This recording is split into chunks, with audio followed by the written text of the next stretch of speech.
conquistei a minha parte. Então, nós estamos nessa batalha, né, espiritual, que você não entendendo, às vezes, a tua vida está desarrumada ou está passando por lutas e problemas, e não sabendo lidar com o problema, às vezes entra na desespero, na depressão, e quer agir sem ser Deus agindo, e não acontece nada. Agora, quando você entende que Deus pode resolver o teu problema, e entende o projeto de Deus para o ser humano, aí você pode conquistar antecipadamente a vitória espiritual na tua vida. A manifestação de Deus, ela é real. Quando você crê, Jesus falou assim, ao que crê tudo é possível. E quando você crê que Deus declara algo a teu respeito, não existe jeito de não acontecer. 100% acontece. Sabe? Então, quando nós estamos nessa campanha aí de restauração, libertação, cura, salvação de familiares, esse é o projeto de Deus. O projeto de Deus para todas as pessoas é restauração. O diabo, quando ele fez o homem pecar, desde lá do Adão e Eva, ele vem lançando o homem em declínio. Ele vai tentando roubar, matar e destruir a vida do ser humano, e roubando e matando, e roubando e matando, e o homem vai entrando, perdendo as forças, que esse é o projeto dele. Mas Jesus, a Bíblia fala, Jesus veio restaurar. Jesus veio restaurar, Jesus veio libertar os cativos. Jesus veio curar os enfermos. E Jesus veio trazer paz aonde tinha lutas espirituais e trevas. E Jesus falou assim, a casa que entrares, deixa ali a minha paz. Se receber a minha paz fica lá. Se não recebe, a paz vai embora. Então você vê que o projeto de Deus para o ser humano sempre foi restaurar o ser humano para Ele. Trazer de volta as bênçãos espirituais que Deus decretou desde o Jardim do Éden. Ontem o pastor Mateus falou sobre isso lá em Bridgeport. Deus deu para o homem as bênçãos terrenas, as bênçãos familiares e as bênçãos espirituais. Na criação, Deus fez tudo e falou assim, tudo que eu fiz é bom, e falou para o homem, é tudo teu, administra. Deus falou para o homem. O homem perdeu porque Satanás foi lá e roubou. Mentiu para o homem. Falou assim, desobedece a Deus que você vai se tornar sábio igual ele. Mandou comer do fruto que não era para comer, da árvore que não era suposto comer. O diabo mentiu, está escrito na Bíblia, procura saber. O diabo mentiu, falou assim, se você comer, você vai ficar igual a Deus. Na verdade, a Eva e Adão sabiam, se comer, morrerá. Mas o diabo falou, não, você vai ficar sábio. A Eva acreditou no diabo e caiu. Dali para frente foi a perda. O diabo roubou do ser humano as bênçãos de Deus. O diabo roubou a paz. O diabo roubou a comunhão, que é a coisa mais preciosa dessa terra aqui, não é dinheiro, é comunhão com Deus. Quem tem comunhão com Deus, ele tem paz com dinheiro, sem dinheiro, na hora que estiver. Quando eu estou na presença de Deus, eu não tenho nenhum tipo de preocupação, nada.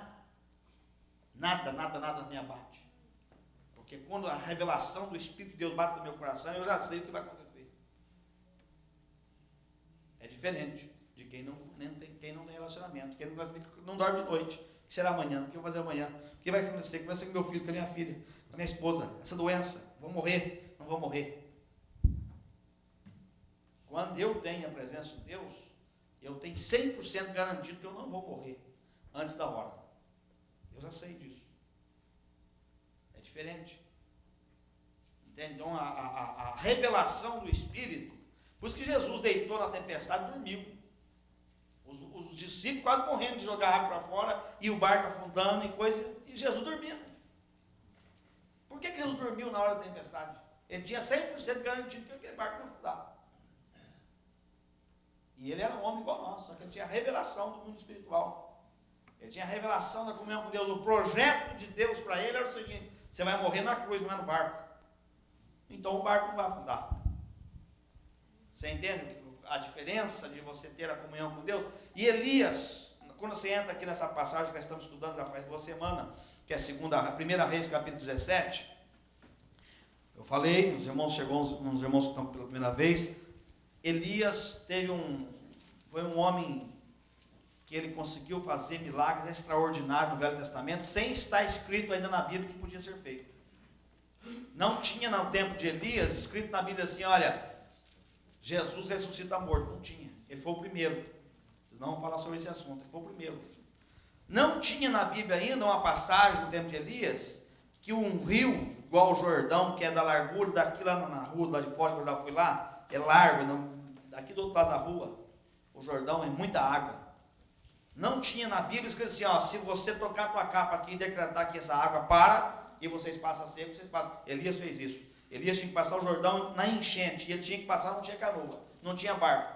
Ele falou assim, pegou a capa, jogou na água, e a água partiu no meio. A água continuava descendo. A Bíblia fala que pelo tempo que ele passou ali, se tornou quase que uma represa. Porque a água continuou descendo, mas tinha uma parede invisível ali que segurou a água. Dá para entender o que é a fé na oração? Elias foi esse homem. Agora, nós lemos agora mesmo na Bíblia aqui que Elias orou e não choveu por 3 anos e meio, depois orou outra vez e choveu. E a Bíblia fala, Elias era homem sujeito às mesmas paixões que nós. Elias não era especial, Elias era um homem de fé. A mesmo homem que Elias era, nós somos. As mesmas tentações, você pode ver que depois de ele fazer muito milagre, ele correu também da Jezabel, de medo. Entrou em depressão, Elias, depois de sair, depois da batalha. Pediu para Deus levar ele antes da hora, falou assim, me leva que eu não aguento mais a pressão. Então ele era um homem igual a nós, só que na hora que ele exercia a fé dele, a coisa mudava. E é o que Deus quer que você faça. Se você quer ver a tua vida mudar, você tem que tomar revelação do mundo espiritual e exercer a fé. Tem que acontecer isso. Quando meu filho nasceu, o André, ele nasceu sem os 2 canais de lágrimas, eu falei isso aqui para os irmãos, mas olha o que eu fiz. Foi uma loucura que eu fiz. Mas eu usei a fé. E que eu levei no médico especialista em Stanford, o cara pôs nas máquinas, pôs lá e furou e tirou tudo que depois de exame que tinha, e falou assim, olha, teu filho não tem os canais de lágrima. Teu filho vai ficar cego. Teu filho, para não ficar cego, eu tenho que fazer um transplante de 6 em 6 meses, colocando um canal novo, porque vai crescendo, e aí fica curto o canal que eu colocar, e seca o olho, quando não tem lágrima. Não tinha lágrima, a bolsa aqui embaixo não tinha canal para levar para o olho. Meu filho acordava todos os dias com o olho fechado, com remela assim, grudado, tinha que pegar água, limpar com um paninho quente, limpar até que ele conseguisse abrir. Todos os dias eu tinha que abrir, a Márcia abriu o olho do meu filho. Quando o médico falou assim para mim, ó, ele vai ter que fazer isso aí de 6 em 6 meses até ele ficar homem. Depois que ele ficar homem, aí coloca e aí prolonga os tempos. Só que quando meu filho foi voltar da anestesia, quando eu já lidava com o mundo espiritual, e eu já vi pessoas possessas por demônio, como é que fica? Eu vi meu filho, a volta da anestesia é igualzinho a pessoa possessa. Ele fica descontrolado, ele não sabe onde está. Quando eu vi o André naquele jeito lá, eu falei, nunca mais ele vai tomar uma anestesia dessa. O médico falou assim, daqui 6 meses você tem que trazer de novo. Eu falei, nunca mais. Falei para o médico, deixa eu dizer para você. Eu falei, nunca mais. Ele falou assim, como nunca mais? Você não vai fazer? Eu falei, não, Jesus vai curar. Jesus vai fazer um canal novo aí. Ele falou assim, você vai escrever um termo aqui se você não voltar. Você é responsável pela cegueira do teu filho. Ele vai ficar cego. Eu falei, nunca mais ele vai fazer isso. Entrei em oração. Por isso que eu estou falando sobre oração aqui. Eu entrei em oração, 40 dias de oração. Todo dia eu levantava da madrugada, um horário certo, e orava 1 hora de madrugada, falando com Deus, restaura, dá um canal, faz um milagre, faz um milagre, faz um milagre. Quando foi no final dos 40 dias, a Márcia entrou numa igreja que ninguém conhecia lá no Brasil, que ela teve que buscar um negócio no Brasil, e levou o André. Quando ela chega na igreja, lá o costume era diferente, eu orava no milagre na hora que estava começando o culto, depois do louvor, não era no fim. Tinha terminado o louvor, ela chegou. O pastor falou, se alguém está doente, vem para frente que nós vamos orar. O pastor orou por ela já foi, ela não foi nem setor, ela foi direto para frente. O pastor orou por ela e ela levou o André. Só que na madrugada daquele dia, que era noite no Brasil, uma madrugada anterior, eu estava na oração e a presença de Deus manifestou tão forte que eu vi eu via a realidade do reino. E Deus falou comigo naquela hora, na madrugada, falou assim: hoje eu curo teu filho. Antes de acontecer.